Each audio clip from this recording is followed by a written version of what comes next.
नमस्कार दोस्तों आज तारीख है 22 मार्च और आज मंडे है बेसिकली।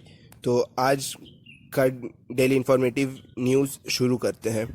तो सबसे पहला है कि department of promotion for industry and internal trade ने जारी किया अपना पिछला साल का फाइनेंशियल ईयर 2021 को लेकर रिकॉर्ड कि उसमें इंडिया का जो एफडीआई आया है कंट्री में, फॉरेन डायरेक्ट इन्वेस्टमेंट, उसमें 40% का वृद्धि हुआ है और ये अभी 51.4 बिलियन यूएस डॉलर है। और ये बेसिकली आपका अप्रैल से लेकर दिसंबर तक का ही डेटा दिया है, अभी जनवरी से लेकर मार्च का कंपाइल नहीं किया गया है। तो ये वाला जो आपका एफडीआई इन्वेस्टमेंट है ये आपका 2015 के करीब है। 2015 में सबसे ज़्यादा एफडीआई इन्वेस्टमेंट हुआ था इंडिया में, क्योंकि उस वक्त गवर्नमेंट बदला था और उस वक्त 63 बिलियन यूएस डॉलर का इन्वेस्टमेंट हुआ था हम लोगों के कंट्री में।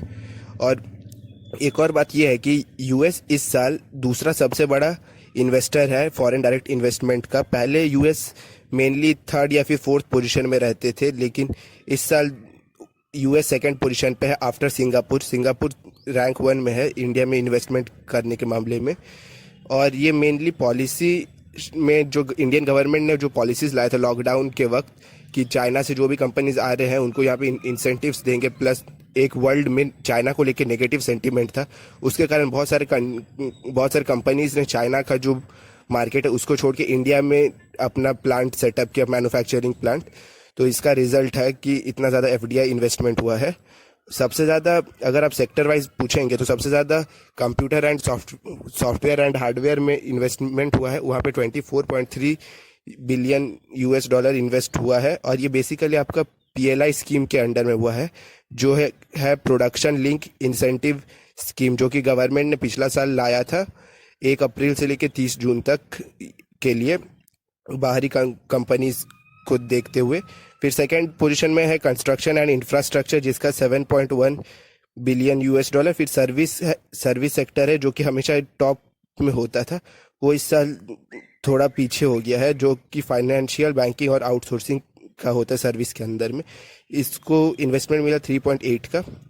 फिर जो स्टेट्स ने अट्रैक्ट किया है एफडीआई, उसमें सबसे आगे गुजरात है। गुजरात में 21.2 बिलियन यूएस डॉलर, फिर महाराष्ट्र में 13.6, फिर कर्नाटक में 6.3। दूसरा न्यूज़ जुड़ा है म्यांमार के रेफ्यूजीज से। जैसे कि आप सबको पता है म्यांमार में अभी कू हो गया है और आर्मी वहाँ पे टेक ओवर कर लिया है।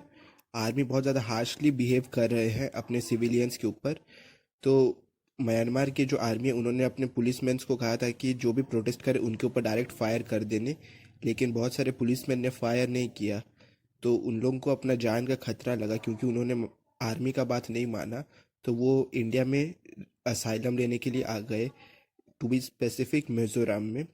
तो यही देखते हुए अभी बहुत सारे सिविलियंस भी मिज़ोरम में आ रहे हैं, क्योंकि उन लोगों को पता है कि वो लोग को आर्मी ज़्यादा देर तक मतलब प्रोटेस्ट करने देंगे नहीं, वो आर्मी उन लोगों के ऊपर बहुत ज़्यादा कड़ा एक्शन लेंगे। तो इसीलिए वो लोग अपना मतलब लाइफ का थ्रेट के कारण इंडिया में आ रहे हैं। लेकिन सेंटर ने अभी किया ये है कि जो नॉर्थ ईस्ट का बॉर्डर है म्यांमार के साथ, उसको अभी क्लोज कर दिया है। लेकिन मिज़ोरम के जो अभी सीएम है जोरमथंगा, वो पीएम मोदी को अर्ज कर रहे हैं कि ये बॉर्डर म्यांमार के साथ जो है हम लोगों का मिज़ोरम का, उसको आप ओपन कर दीजिए। मिज़ोरम में जो भी म्यांमार का रेफ्यूजी आएगा हम लोग उन लोगों को शरण देंगे, ऐसा सीएम जोरमथंगा का कहना है। तो वहाँ पे हालत सच में बहुत ज़्यादा ख़राब है। यूएन के मुताबिक अभी तक 211 लोग मार दिए गए हैं म्यांमार में, जो लोग प्रोटेस्ट कर रहे थे आर्मी के खिलाफ। और इसमें भी बहुत सारा नंबर स्टूडेंट्स का है। प्लस यूएन ने अभी ये भी कह दिया कि यूएन को लग रहा है कि अपना जो पीस कीपिंग फोर्स है, जिसको नॉर्मल बोलचाल के भाषा में हम लोग ब्लू हेलमेट्स कहते हैं, उसको म्यांमार में डिप्लॉय करना पड़ेगा। क्योंकि म्यांमार में अभी धीरे धीरे एक सिविल वॉर का रूप लेने जा रहा है, क्योंकि लोगों को पता है आर्मी आसानी से टेक ओवर नहीं करेंगे। तो लोग भी अभी अपने पास जो भी एमिशंस का सामान है या फिर हेलमेट, वो सब को कलेक्ट कर रहे हैं और आर्मी के खिलाफ यूज़ करने लग रहे हैं धीरे धीरे। तो सिविल वॉर का फ्यूचर में चांस हो सकता है म्यांमार में। तो इसीलिए यूएन ने कहा है कि अपना वो लोग जो ब्लू हेलमेट्स है उन लोगों को डिप्लॉय करेंगे कुछ दिनों में। लेकिन अभी वो मतलब ऑफिशियली नहीं हुआ, ये बस बात बोला गया है कि वो लोग डिप्लॉय करेंगे। ऑफिशियल अभी तक इसका कोई स्टेटमेंट नहीं आया यूएन के द्वारा। फिर इंडिया और म्यांमार में एक अग्रीमेंट है जिसको कहते हैं फ्री मूवमेंट रेजिम, एफएमआर।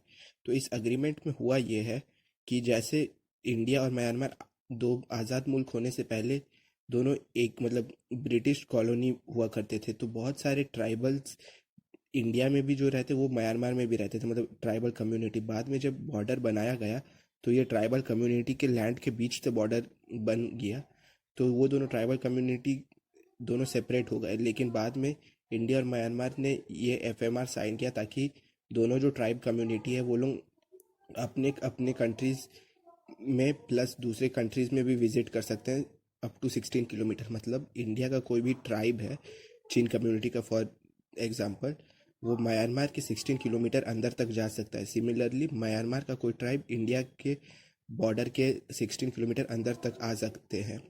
तो ये बेसिकली ट्राइबल मूवमेंट को मतलब ना रोका जाए इसलिए किया गया था।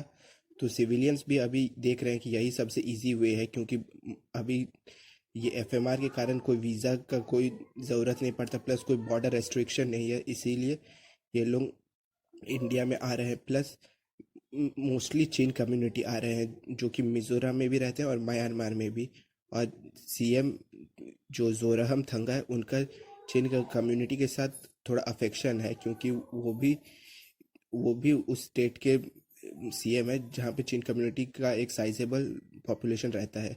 आप इसको बिल्कुल इसी तरह समझ सकते हैं जैसे तमिलनाडु के लोगों का जो श्रीलंका में तमिल्स है उनके लिए अफेक्शन होता है। लेकिन इंडियन गवर्नमेंट को ये सोचना पड़ेगा कि अगर ये जो कू रुका नहीं, मतलब म्यांमार में जो ये तख्ता पलट हुआ वो अगर ठीक नहीं होगा, तो क्या ये सारे जो भी मिज़ोरम में आके बसे हैं म्यांमार के, वो लोग क्या हमेशा के लिए यहाँ पे बसेंगे?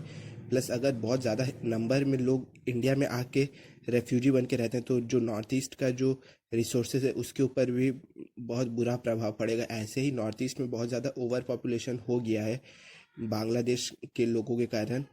तो इससे और भी फ्यूचर में कन्फ्लिक्ट्स बढ़ सकता है। जैसे कि आप लोगों को पता होगा मीज़ो और ब्रूस के बीच में कन्फ्लिक्ट हुआ था एक बार।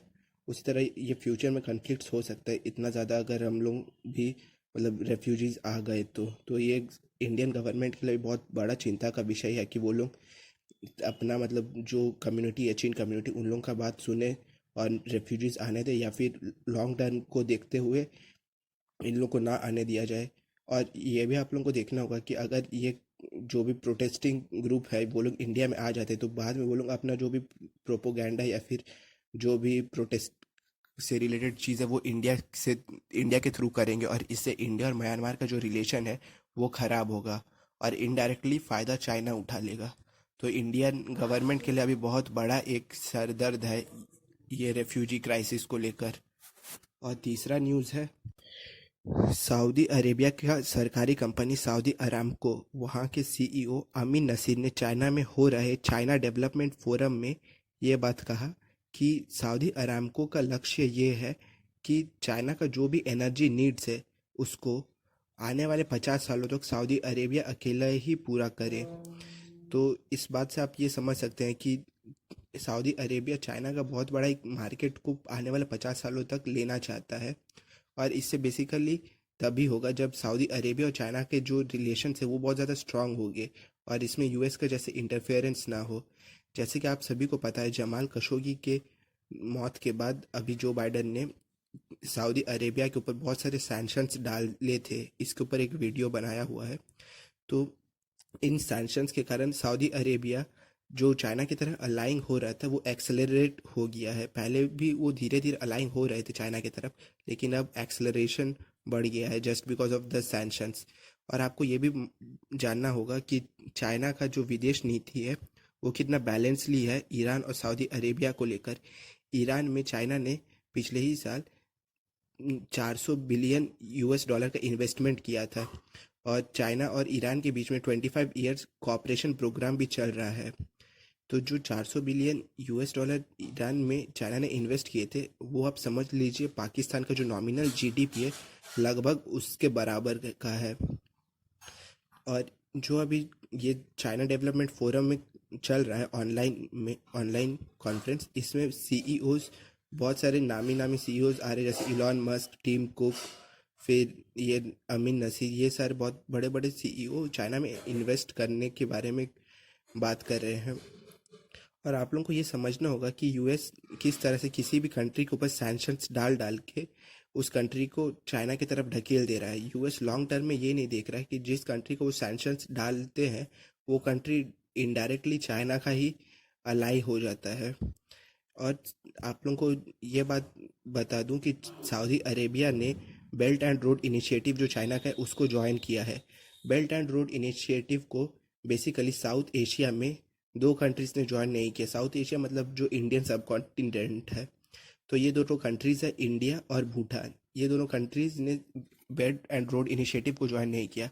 प्लस जो क्वाड के चार कंट्रीज है, जापान, ऑस्ट्रेलिया, यूएस और इंडिया, इन्होंने भी बेल्ट एंड रोड इनिशिएटिव को ज्वाइन नहीं किया।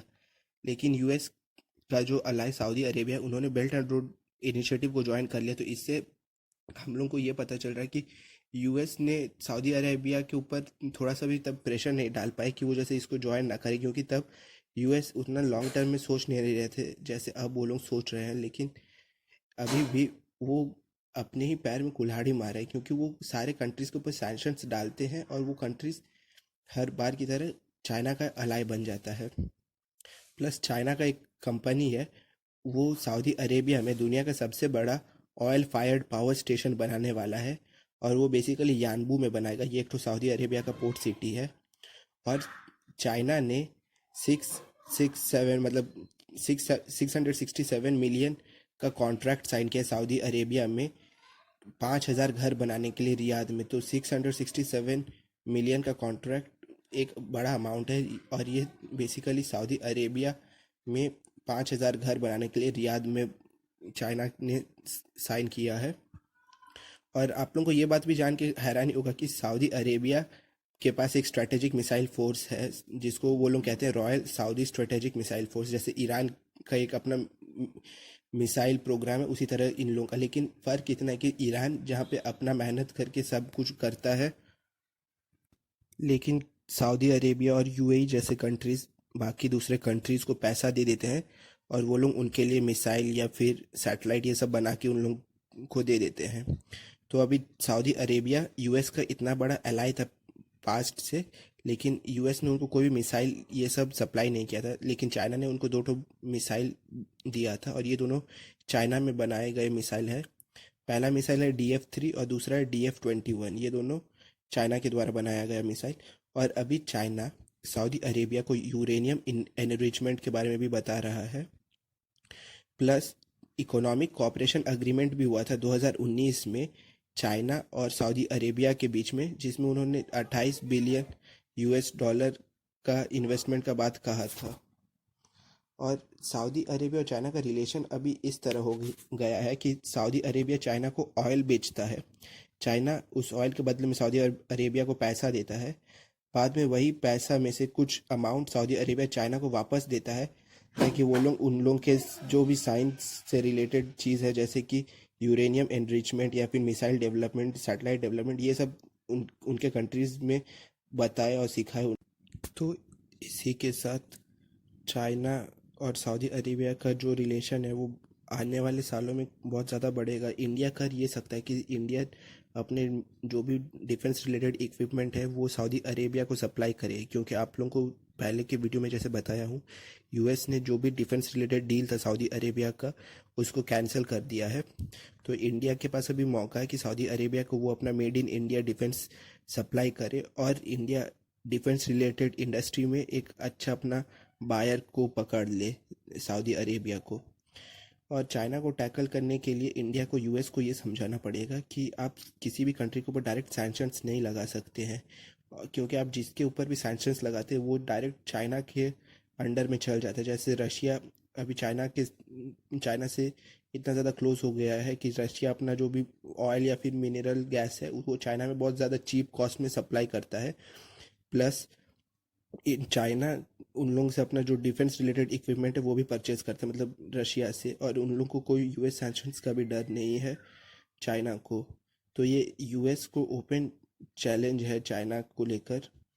तो यूएस को लॉन्ग टर्म में सोचना पड़ेगा और किसी भी कंट्रीज के ऊपर डायरेक्ट सैंक्शंस नहीं लगा सकते, क्योंकि कोई भी कंट्री सैंक्शंस के कारण यूएस के अंडर झुका नहीं है, जैसे ईरान, नॉर्थ कोरिया या फिर रशिया। वो लोग बल्कि और ज़्यादा स्ट्रांग हो गए हैं, क्योंकि चाइना उन लोगों को बैकअप देता है मॉनेटरीली।